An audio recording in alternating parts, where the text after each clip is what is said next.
Hey everyone out there in internet land, welcome to episode 12 of Champion Connections. I'm your host Chris Coleman. Now today's guest, very special. This guy has done a lot already. He's only 25. He's worked for the government, works with different scientists, worked with Fisker Automotive, and he actually started his own company. And he's only 25. Now this is his story about his journey, how he started his company, how he built this team, and how he raised money for his project. Guys and girls, you don't want to miss this one. It's really good, trust me. I wouldn't lie. I'm Alex Capecelatro, founder CEO of a company called At the Pool. I'm 25 years old, and we've been existing for about 2 years now. Okay. So At the Pool, can you give people who don't know what that is a little run through of what At the Pool is, how you started the idea, and how you got to where you are now? Sure. So the idea with At the Pool is to help connect people offline based on their interests. So if you want to find people to go biking, play basketball, go surfing, whatever you're trying to do, it's a great place to find people and get offline. And so we started the company back in sort of late 2011. And the idea back then was almost to create like a dating website, but not for dating. And so just finding people local to go do stuff with. And we called the site At the Pool because you're joining pools around your interests. The pools are either interest-based, they're university-based, neighborhood-based, affiliation-based, conference-based, all sorts of stuff. And so we launched a website about a year ago, currently in 98 countries. It's growing super fast. And people are using it for all sorts of things relating to meeting new people and getting offline. That's really cool. I'm not sure how. Oh, I found At the Pool because you did an interview with someone online, and then I reached out to you. But before At the Pool, you were actually at Fisk Automotive. Is that correct? Yeah, I was with Fisker Automotive, a pretty interesting, innovative electric car company that raised over $1 billion, and now they're filing bankruptcy. So it's kind of a crazy story. Wow, I didn't even know that. So growing up, did you always know I'm going to be an entrepreneur? I wanted to be an entrepreneur, or did it just happen? Yeah, I never really thought about being an entrepreneur so much as I just like creating things and building my own stuff. When I was a kid, I was really big into BMX biking, and so I was creating websites, taking pictures, started making bike parts and T-shirts, and I just like sort of creating and building stuff. And so as I have a degree in engineering and just did a lot of various technical work of different sorts. And so At the Pool, when the idea was sort of floating around, I thought of piecing this together, building a website, getting some pretty smart people involved. It was all just part of the process and just having fun with a bunch of my friends. So being someone that started so young, what can you say spurred you along in your journey? Was there a certain moment where it was like, wow, one, I can get paid to do something that I'm doing for fun, or two, I really like what I'm doing, so I'm going to jump all in and begin to learn more? Yeah, for me, it's really thinking about the impact that you can make. If you're working at a job, let's say the job's like a retail store, so you're selling clothes, working the storefront, that kind of stuff. It's basically a job to make money. Like, you're not really making the world a better place. And so the thought for starting this company and really being an entrepreneur for me is the thought of how can I put my time towards something that really makes the world a better place. And with At the Pool, we began to think if the internet gets people offline, builds communities, connects us face-to-face, I think that would be pretty awesome. And so taking that leap and really going for it was a matter of getting the right traction, getting people excited. We were able to raise a bunch of money from investors. And so it was just this realization that when you're working on something really big and really meaningful, and people start to really, get in line with that and want to help and support you, it becomes something that takes more than a full-time effort. I mean, it becomes your life. Yeah. So, in college, how did you balance? Were you working at Fisker while in college? So college was a little bit crazy. I was sort of a hardcore scientist for a number of years. And so before college, I was working for the government doing nanotechnology stuff. And throughout college, I was working in New Mexico. I was over at Harvard. I had a biotech project up in the Bay Area. And so I was working all the time on various projects, some of them research-based, some of them companies, some of them startups. And Fisker came about sort of my senior year of college. I was consulting for them part-time a couple days a week. Wow. So we can call you a baby genius, kind of. I wouldn't go that far, but I've been very lucky in a number of ways. So can you speak about obviously there are a lot of talented people out there, and these opportunities don't just fall in their laps. Like you don't wake up one day and there's an email in your inbox saying, "Hey, the government wants to work with you." How did you go out and create these opportunities for yourself? Sure. So which one? I mean, Fisker working for the E- government. I mean, Which one? just in general, how would you say you've gone about and created opportunities more so than waiting for them to come to you? So in general, and the funny thing is, it all gets back to what we're doing with at the pool. It's really about just building relationships and getting to know people. And so, the stuff with the government, there's a quote that I love. It's that companies don't hire people, people hire people.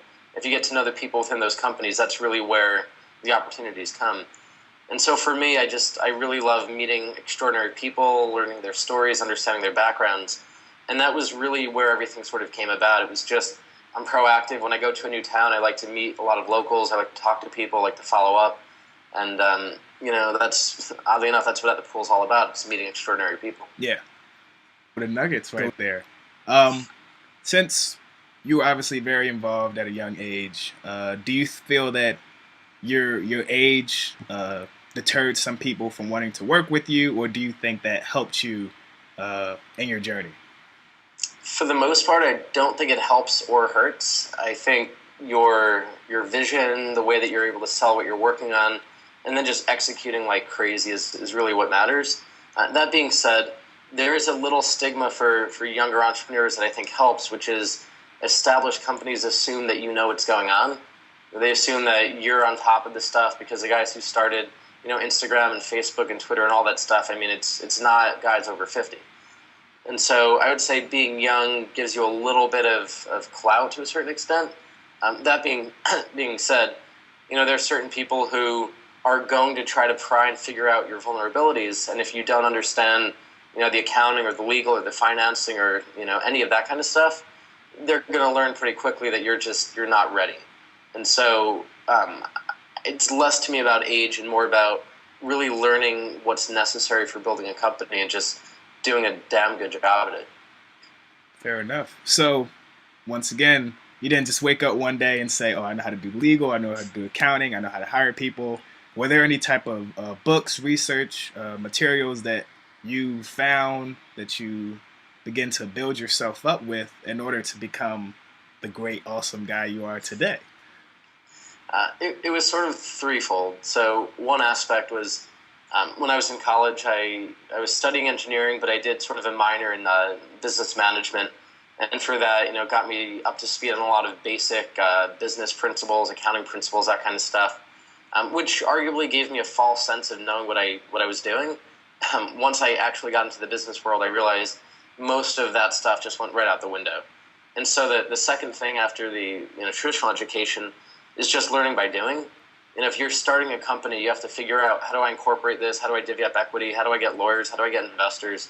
And, the internet's amazing. And so every time a question came up, it was just searching around. It was talking to people. It was reaching out to other people who have been there, done that.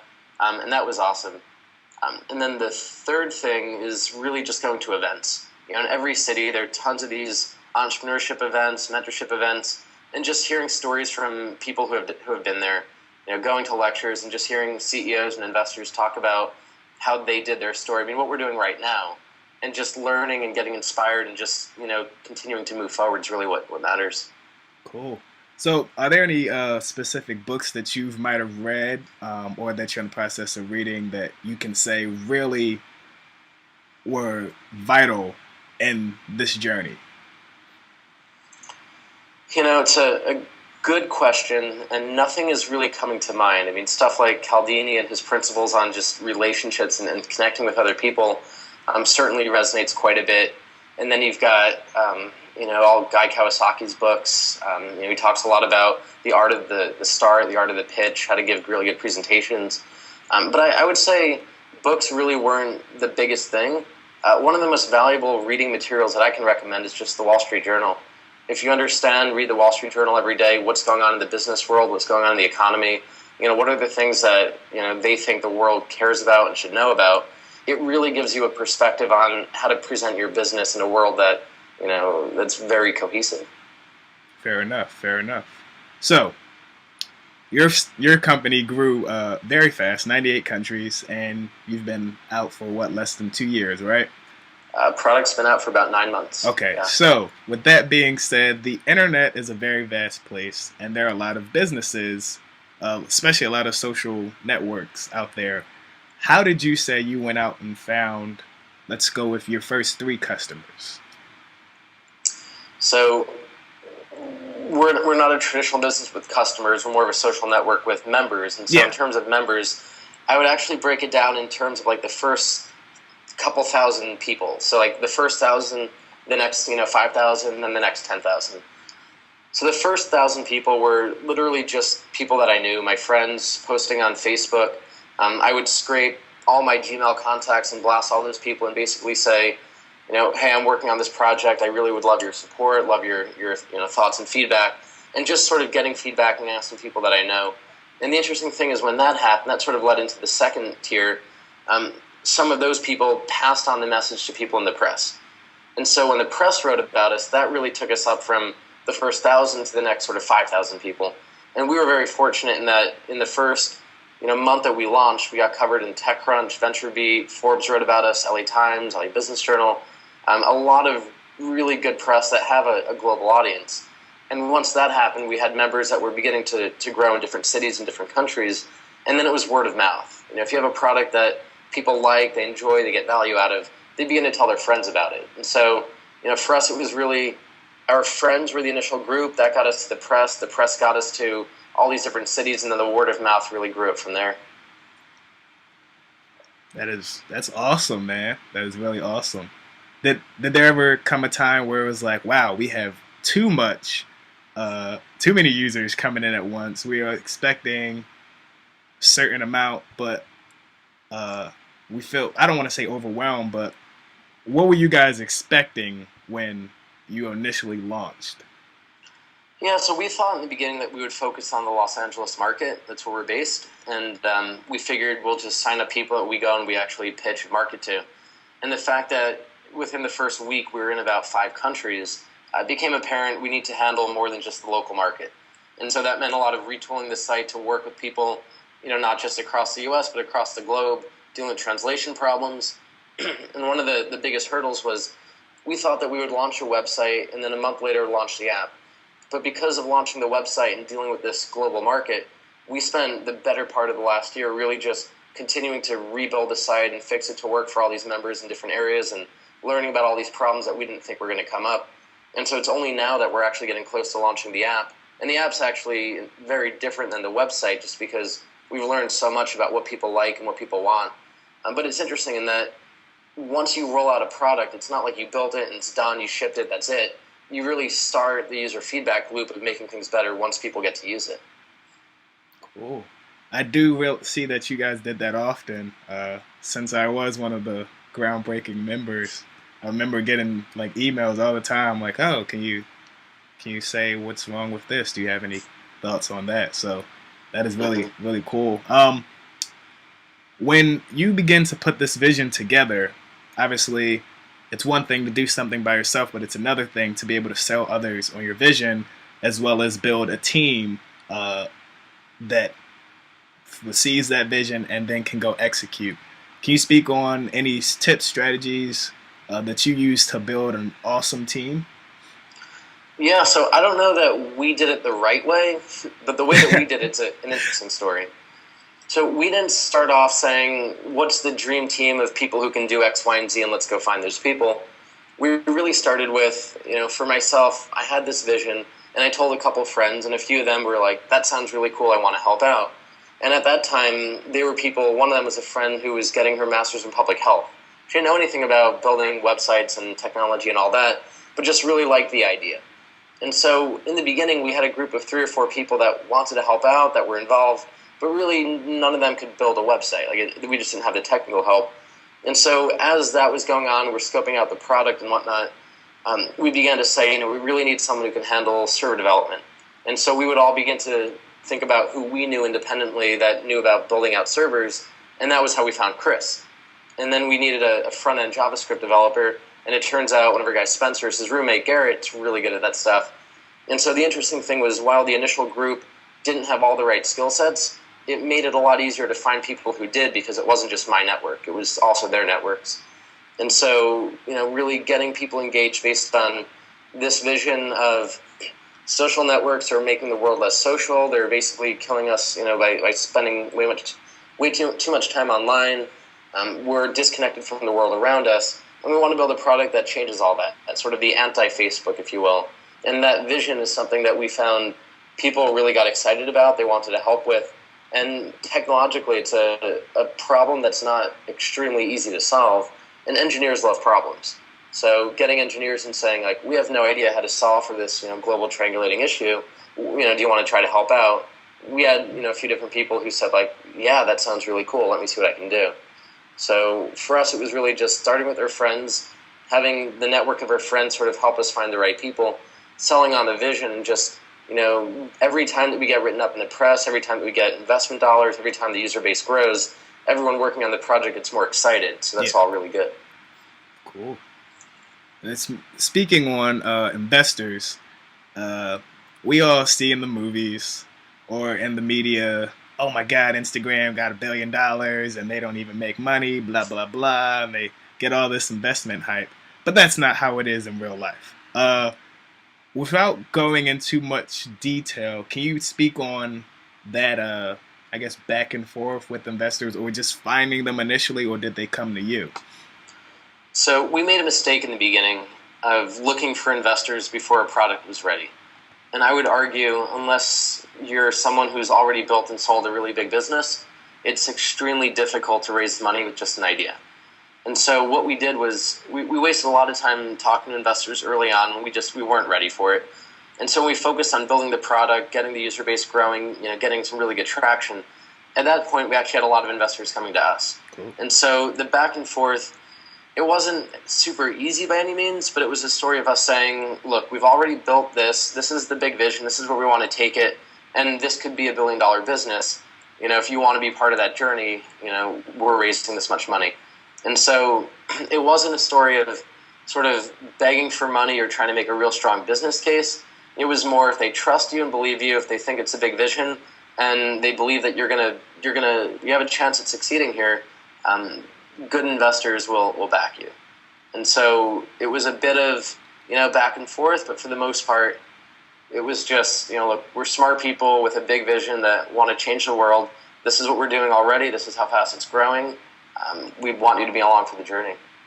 Fair enough. So provide the value, and then you have the leverage. Yep.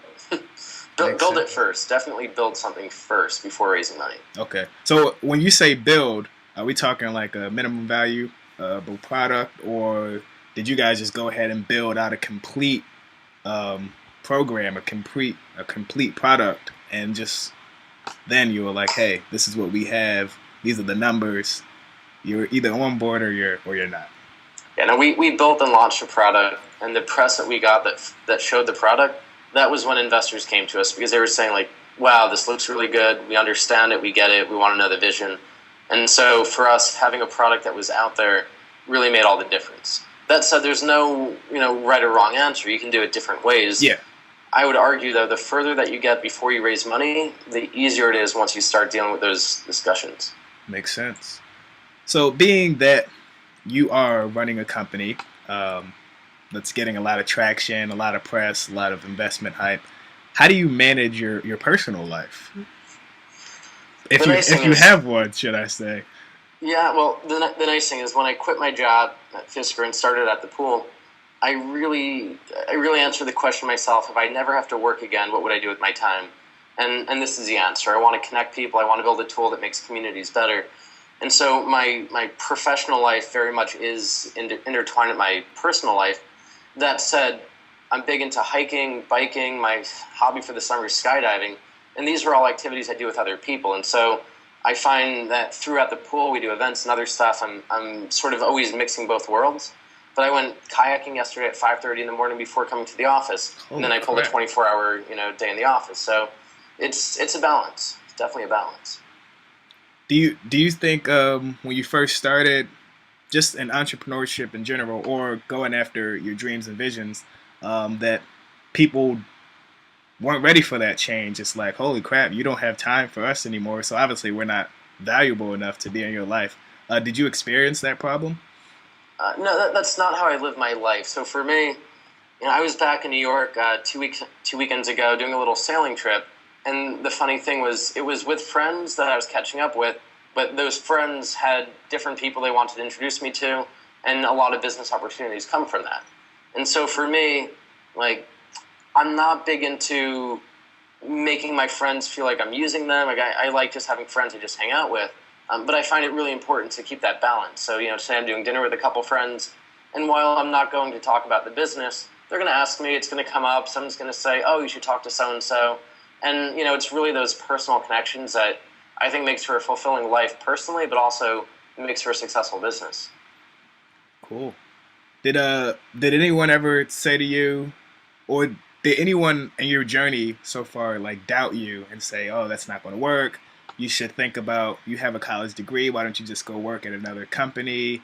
Or just say like you're wasting your time.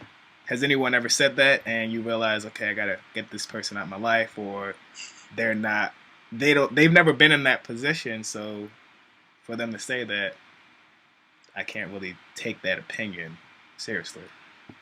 Yeah, I'm fortunate in that the people I surround myself with, for the most part, are very supportive and very entrepreneurial as well. That being said, if you go a long period of time without making money and without having any success, if you don't have good friends telling you might want to reconsider, you might want to get some new friends.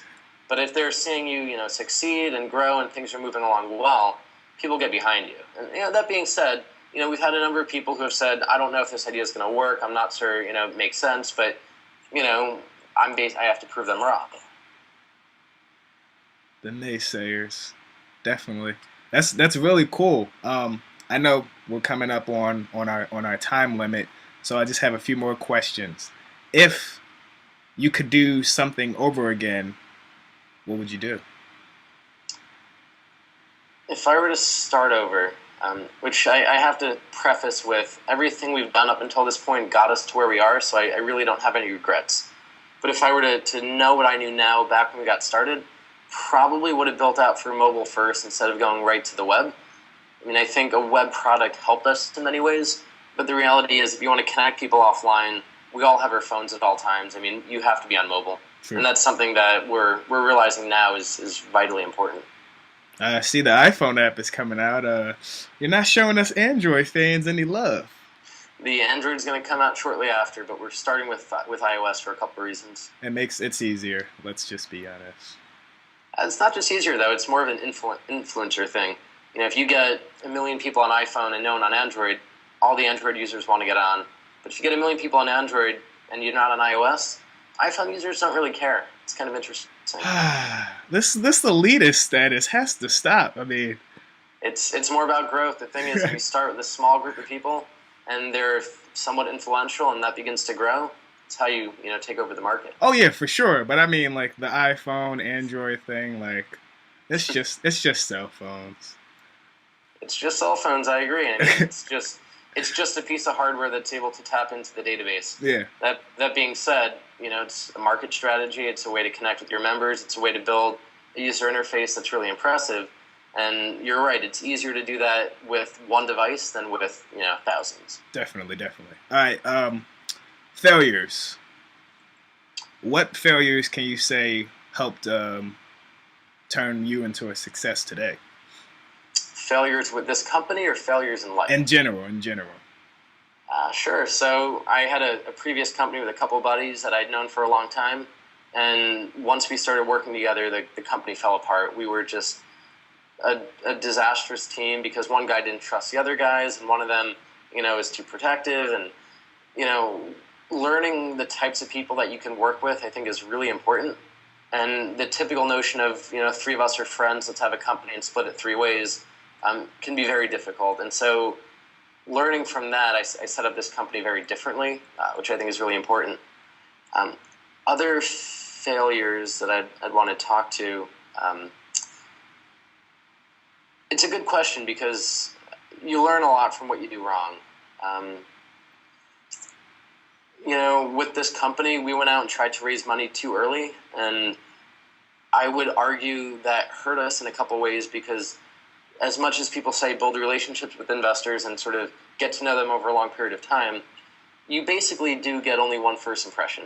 And there are a couple investors that we met with too early, and if we didn't speak to them then, but we spoke to them after we started growing, guarantee they would have written a check. But because we already spoke to them when we were too early, they'd already passed. They already decided they're not going to write a check. And so that was something that I think we were a little bit too excited about talking to them, that we should have said, we're not ready to talk yet. We'll get in touch once the product's ready. Yeah. And that was not something I regret, but something that would have made our life a little bit easier. Makes sense. So the other thing, I guess, is just you can't do everything on your designer, a good developer, a good marketing person, a good accounting person, and just sort of understand that you're going to be good at one or two things and find the other people to help with everything else, because it's the only way to keep things moving forward. That is all good information. The final question: if you had advice for someone that's starting their journey, in the middle of their journey, they just don't know what to do next or where to go, what would you say to them? I think people get too wrapped up in the idea of we have to get press, or we have to get investment, or we have to get this, that, the other thing. The reality is all that matters is building a really good product. And so if you stand back and you say, I don't need any of that other stuff, I just need to build this product and get it out to the market, you start to realize what's preventing me from getting there. Is it that I don't have the right employees? Is it that I don't have enough capital to get there? Is it that I don't have sort of the right strategy to market this product? Whatever it is that's preventing you from building and launching your product, that's what you need to focus on. I think people get too caught up in the idea of, raising money just because it's kind of the cool thing to do or what you're expected to do. If you're building a product that doesn't need to raise capital, don't waste your time. Focus on what's going to bring the product and the company forward. That is some solid information there, Alex. I truly thank you for taking the time out of your day to speak with me as well as to the viewers. And you keep doing what you're doing, man. I definitely look forward to seeing where you guys go. And hopefully when I come back to LA, we can actually go bike riding together. That'd be awesome. Appreciate that. Yeah, if anyone wants to reach out, just join at the pool. I send every new member a message. All right. And if you want to give out your information so people may contact you on Twitter, Facebook, Instagram, whatever you're on, you can do so. Yeah. I mean, we're just facebook.com/@thepool. On Twitter, we're just simply @thepool. So Twitter/thepool. Instagram, we're @_thepool, something like that. And just for messaging me, just join @thepool.com and you'll see me. All right, Alex, once again, I thank you. You're awesome, man. Keep doing what you're doing, and you're inspiring people that you don't even know. So, thank you so much. Appreciate it. All right, man. Have a good one. Wow. Didn't Alex give some good information? I mean, from the golden nuggets that he dropped to getting detailed information about how he built his business from the ground up. Guys and girls, you can implement these strategies in whatever it is you want to go after in life, whether it's owning your own business, whether it's joining someone else's business, whether it's becoming a dancer, photographer, a drummer, a singer, a botanist, a chemist, whatever you want to become. These strategies apply. So make sure you guys take this knowledge and actually implement it into your life, because that's what these videos are all about. We're all champions. We just have to make those connections. So I look forward to seeing you all next week. If you like what you see, make sure you subscribe below and continue to come back for more. It's only going to get betterer and betterer. Yeah, you can make up words.